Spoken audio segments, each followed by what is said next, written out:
Hi dears, എല്ലാവർക്കും നമസ്കാരം. മൗനരാഗത്തിൻ്റെ കിടിലനൊരു വിശേഷത്തിലേക്ക് എല്ലാവർക്കും സ്വാഗതം കേട്ടോ. അങ്ങനെ നമ്മുടെ സിയയുടെ കണക്കുകൂട്ടലുകളൊക്കെ തെറ്റിയിരിക്കുക. എന്തായാലും പുള്ളിക്കാരൻ പ്ലാൻ ചെയ്ത് സകല കാര്യങ്ങളും തകിടം മറിഞ്ഞ് ആകെ മൊത്തം അസ്വസ്ഥനായിട്ട് സിയയോടെ അങ്ങനെ ഇരിക്കുന്നു. അപ്പോൾ തൊട്ടടുത്ത് തന്നെ SI സാറും ഉണ്ട്. സാറേ, ഞാനൊക്കെ അപ്പോഴേ പറഞ്ഞതല്ലേ ആ കിരൺ സാറൊക്കെ അത്യാവശ്യം നല്ല രീതിയിൽ ജീവിക്കുന്ന ആളാണെന്ന്. എന്തിനാ സാറേ ചുമ്മാ അവരെയൊക്കെ പ്രതിയാക്കാൻ ശ്രമിച്ചത്? സാറിന് കോടതിയിൽ നിന്ന് നല്ല വിമർശനം കിട്ടിയെന്നാണല്ലോ അറിഞ്ഞത്. ഇതുകൂടി കേട്ട് കഴിഞ്ഞപ്പോൾ സിയയ്ക്ക് ദേഷ്യം വരിക. എടോ, താനൊക്കെ അവൻ്റെ ആൾക്കാരാണെന്ന് എനിക്ക് നല്ലതുപോലെ തന്നെ അറിയാം. എന്തായാലും അവരോട് എന്തെങ്കിലും വാങ്ങിച്ചിട്ടുണ്ടെങ്കിൽ കൂറ് കാണിക്കാതിരിക്കാൻ പറ്റില്ലല്ലോ. എടോ, ഞാൻ സത്യസന്ധമായിട്ട് അന്വേഷിച്ചു കൊണ്ടുവന്ന കേസാ.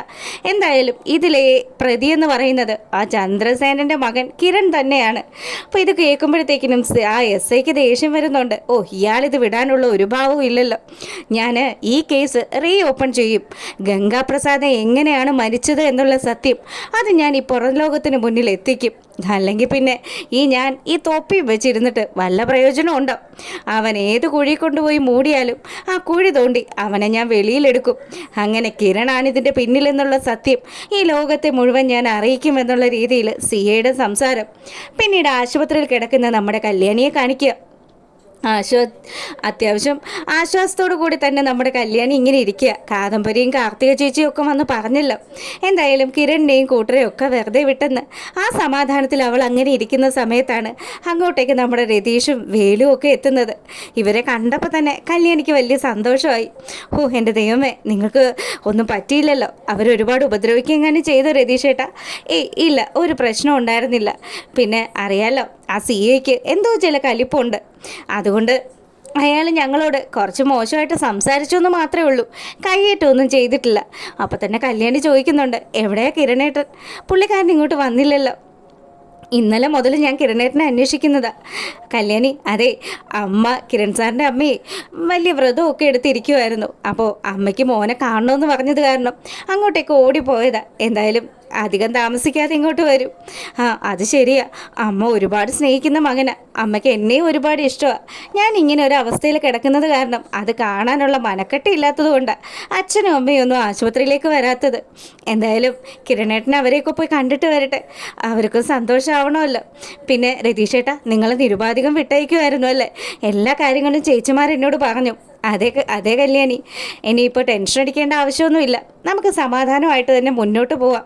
പക്ഷേ ആ CA പൂർണ്ണമായിട്ടും ഈ കേസ് ഉപേക്ഷിക്കുമെന്നും എനിക്ക് തോന്നുന്നില്ല എന്ന് നമ്മുടെ രതീഷിനോട് വേലു പറയുക. അതെ, ആ കാര്യം ഞങ്ങൾക്കും ഉണ്ട് ഒരു ഡൗട്ട്. എന്തായാലും വരുന്നിടത്ത് വെച്ച് കാണാം. നവീനെ പോലെയുള്ള ഒരു മിടുക്കനായിട്ടുള്ള വക്കീലുണ്ടായിരുന്നതുകൊണ്ട് സത്യം പറഞ്ഞ അതേ കല്യാണി ഇപ്പോൾ കഷ്ടിച്ച് രക്ഷപ്പെട്ടു. പിന്നെ ആ CA അയാൾ ഇനി ഇതിൻ്റെ പുറകെ തന്നെ നടക്കാനുള്ള എല്ലാ സാധ്യതയുണ്ട്. അതിനു വേണ്ടുന്ന മുൻകരുതലൊക്കെ എടുക്കാനായിട്ട് നവീൻ കിരണിനോട് പറഞ്ഞിട്ടുമുണ്ട്. അപ്പോൾ ഇതൊക്കെ ഇങ്ങനെ ഇവർ സംസാരിച്ചുകൊണ്ട് നിൽക്കുക. കല്യാണിക്കൊരു വിധം സമാധാനമായി. കിരണിനും ഇവർക്കും ഒന്നും ഒരു പ്രശ്നവും ഇല്ലല്ലോ. താൻ ഭയന്നതുപോലെ ആ കൊലക്കുറ്റമൊക്കെ കിരണിൻ്റെ തലയിൽ വന്നു കഴിഞ്ഞാൽ അദ്ദേഹം ജയിലിൽ പോയാൽ പിന്നെ തൻ്റെ ജീവിതം താറുമാറായി പോവും. ഒരു നിമിഷം പോലും തൻ്റെ പ്രിയപ്പെട്ട കിരണിൻ്റെ അരികിൽ നിന്നും കല്യാണിക്ക് വേർപിരിഞ്ഞ് നിൽക്കാനേ സാധിക്കില്ല.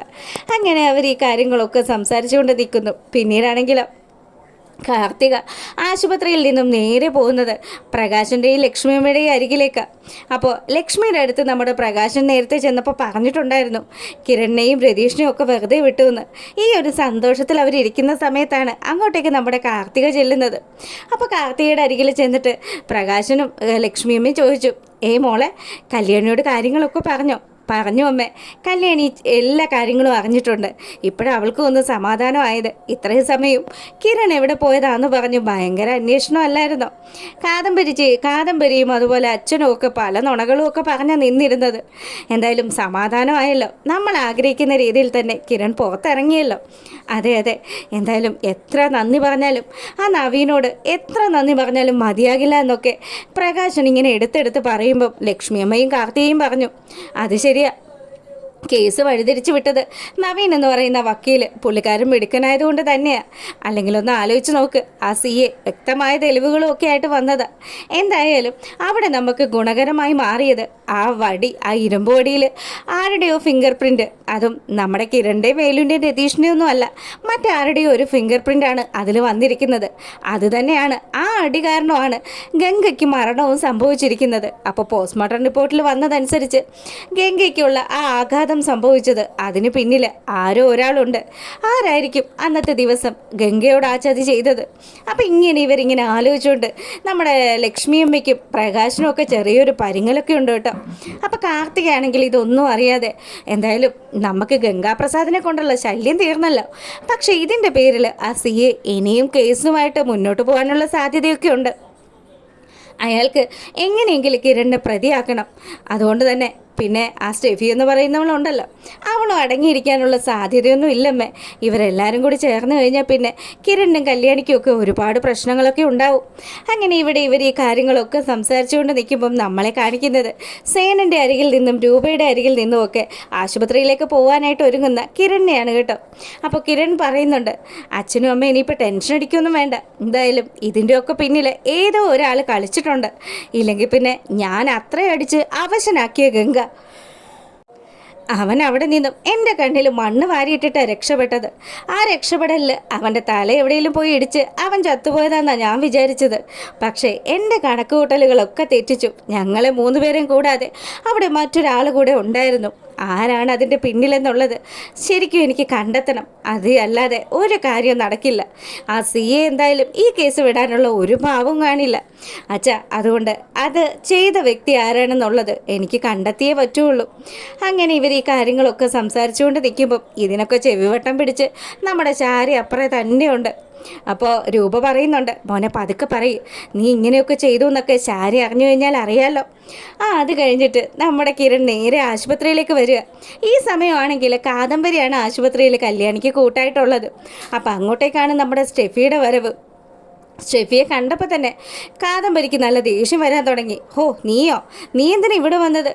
അത് ഞാൻ കല്യാണിയെ കാണാൻ വേണ്ടി വന്നതാ. എവിടെ രക്ഷപ്പെട്ട പ്രതികളൊക്കെ എവിടെ? എടി നീ എന്തിനാ അതും ആ ഗുണ്ടയുടെ പിന്നാലെ നടന്നിട്ട് നിൻ്റെ ജീവിതം പാഴാക്കുന്നത്? എടി അവൻ മരിച്ചു പോയെന്നല്ലേ പറയുന്നത്? ആ CA കേസ് അങ്ങനെയല്ലേ ക്ലോസ് ചെയ്തത്? എൻ്റെ ഗംഗയ്ക്ക് അങ്ങനെ ഒരു അപകടം സംഭവിച്ചിട്ടുണ്ടെങ്കിൽ അതിൻ്റെ പിന്നിൽ കളിച്ചിട്ടുള്ള ആൾക്കാരെ ഒന്നും വെറുതെ വിടില്ല എന്ന് വെല്ലുവിളിച്ചുകൊണ്ട് നിൽക്കുന്ന സ്റ്റെഫിയെ കാണിച്ചുകൊണ്ടാണ് വിശേഷം അവസാനിക്കുന്നത്.